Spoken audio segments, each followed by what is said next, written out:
Canada, the world's second largest country, named from a word meaning village. Picture Canada today, a vast nation from the Atlantic to the Pacific, and north to the Arctic. Breathtaking landscapes, multicultural cities like Toronto and Vancouver, and a welcoming spirit define it. At its heart lies Ottawa, a city of political importance. But Canada is more than geography, it's defined by its people. A rich tapestry of cultures with citizens from around the world, alongside First Nations, Inuit, and Métis peoples. This diversity forms a vibrant nation. To understand Canada, we must look back, past modern history, to a time before European maps. The story of Canada's name is one of language and a simple misunderstanding. A single Indigenous word, destined for a grand future, bridges two worlds. Long before European ships appeared on the horizon, this vast land was home to a tapestry of thriving Indigenous nations, each with their own languages, cultures, and deep connections to the land. The forests, rivers, and valleys echoed with the stories and traditions passed down through generations.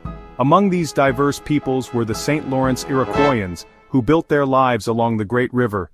They lived in fortified villages protected by wooden palisades, where families and communities flourished together. These skilled farmers cultivated corn, beans, and squash, the three sisters that sustained their people. Their homes were longhouses, large communal dwellings made from wood and bark, where several families lived side by side, sharing warmth and stories through the seasons. It was from the St. Lawrence Iroquoians that the word Canada has its roots. They used the word Kanata to describe their villages, places of gathering, safety, and belonging. For them, Kanata meant more than just a physical settlement. It was a word that spoke of home, of community, of the bonds that held people together.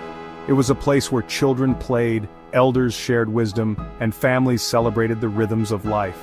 Imagine yourself stepping into a bustling village in the early 16th century. The sounds of laughter and conversation fill the air, and the scent of wood smoke drifts from the longhouses. Life here is vibrant and deeply connected to the land. The air is alive with the crackle of fires, the joyful shouts of children weaving between homes, and the steady rhythm of corn being ground by skilled hands. Every day the village pulses with activity and togetherness. This is Kanata, a place of life, family, and shared purpose. Here, every member of the community has a role, and the sense of belonging is as strong as the walls of the longhouse itself. To the people who lived here, Kanata was never meant to describe a vast country. It was a word for home, for the heart of their world, not for a continent-spanning nation. But history has a way of transforming simple words.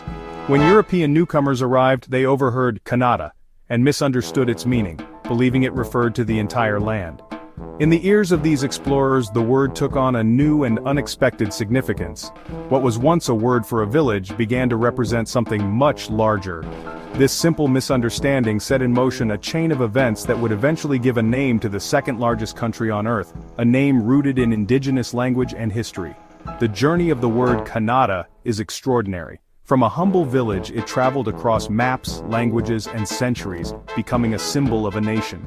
As explorers searched for riches and new lands, they carried the word with them, unknowingly redefining its meaning and significance with every step.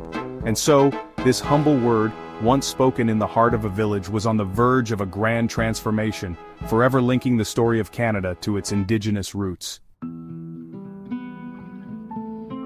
The year is 1535.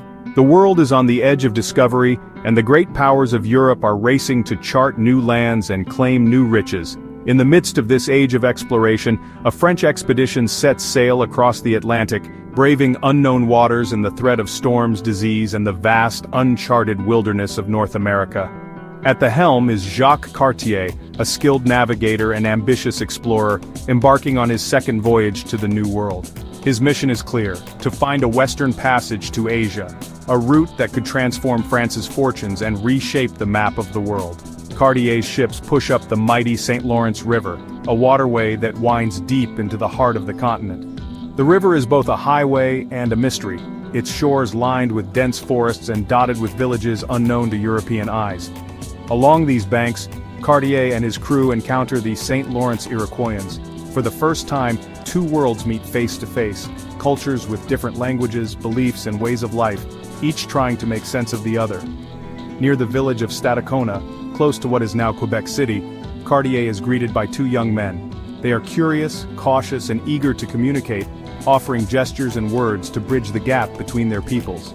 As they point to their homes, they use the word Kanata, meaning village or settlement in their language. To them, it's a simple description of where they live, a word rooted in their daily lives and traditions. But Cartier, unfamiliar with their language and eager to chart new territory, misunderstands. He assumes Kanata is the name for the entire region, not just the village before him. This moment is a classic example of cultural misinterpretation. One word, two meanings, and a misunderstanding that will echo through history. Neither side can fully grasp the other's intentions, but both are changed by the encounter.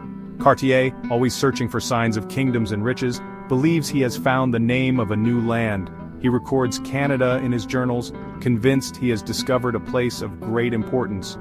From that moment, the word Canada begins to appear in his writings, gradually taking on a new meaning as it is used to describe not just a village but an entire region.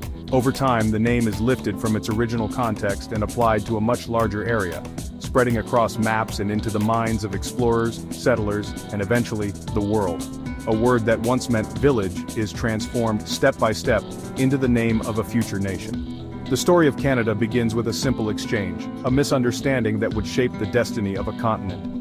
On the banks of the St. Lawrence, a single conversation set in motion a chain of events that would echo for centuries, linking past and present in the name of a country.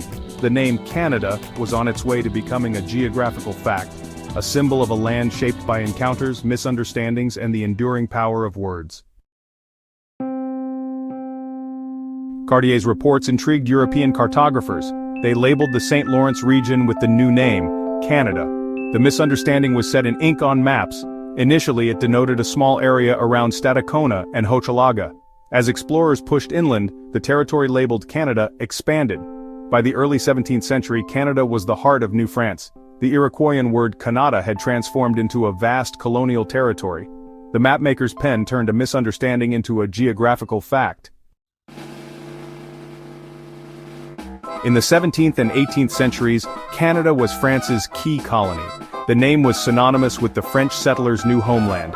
The 7 Years' War ended French rule, and Britain took over. Surprisingly, the British kept the name Canada. It was too familiar and useful to discard. In 1791, the Constitutional Act divided Quebec into Lower and Upper Canada. The name Canada was enshrined in 2 British colonies. It adapted and endured through political and cultural shifts. Canada survived the fall of an empire and became central to its successor's domain. The name's resilience is a testament to its enduring legacy. By the mid-19th century, British North America was ripe for change. The land was a patchwork of colonies, each with its own government, customs, and ambitions. Yet the winds of transformation were blowing, and the people sensed that a new era was on the horizon. The colonies faced mounting challenges, including political deadlock that made progress difficult, and the looming threat of American expansionism to the south. There was a growing sense of urgency to find a solution that would ensure stability and security for the future. In response, the Fathers of Confederation gathered, envisioning a bold new union. Their dream was to unite the colonies into a single, self-governing country, one that could stand strong and independent while still maintaining ties to Britain. When it came to naming this new nation, the logical choice was Canada. The name was already associated with the largest and most prominent region, and it carried a sense of history and identity that resonated with many. In 1867, the title Dominion of Canada was officially adopted, marking the birth of a new country. This moment signified not just a political change, but the beginning of a shared national story. But a new nation needed a capital, a place that could symbolize unity and governance. After much deliberation, Queen Victoria herself chose Ottawa, a city nestled between Ontario and Quebec as the capital. Ottawa's strategic location, perched on the border of English and French Canada, made it the perfect bridge between the two founding cultures. It was a city that could represent both sides, fostering cooperation and understanding. The selection of Ottawa as the capital helped unify the new nation, giving Canadians a shared center of government and identity. The Grand Parliament building soon rose on Parliament Hill, cementing Ottawa's status as the heart of the Dominion and a symbol of Canadian democracy. Canada now had a grander meaning, a self-governing dominion with its own capital, its own institutions, and a vision for the future. The name Canada came to represent not just a place, but a new nation with a destiny to forge, a land of opportunity and hope for generations to come. It became a place where representatives from a vast and diverse land could come together, govern as one, and shape the future of a united Canada. The journey of the word Canada mirrors the nation's story. It begins with Indigenous origins, a word for home and community. Canada is a linguistic link to the First Peoples, a reminder of the land's history. The name tells a story of colonialism and misunderstanding. Kanata was reinterpreted to serve an empire's ambitions. The name's survival through French and British rule shows its resilience. Today, Canada represents a vast, multicultural nation. From a word meaning village, it encompasses a national identity. It evokes images of nature, multiculturalism, and politeness. A single word defines a huge and influential country. The story of Canada is a reminder of simple beginnings and a place to call home.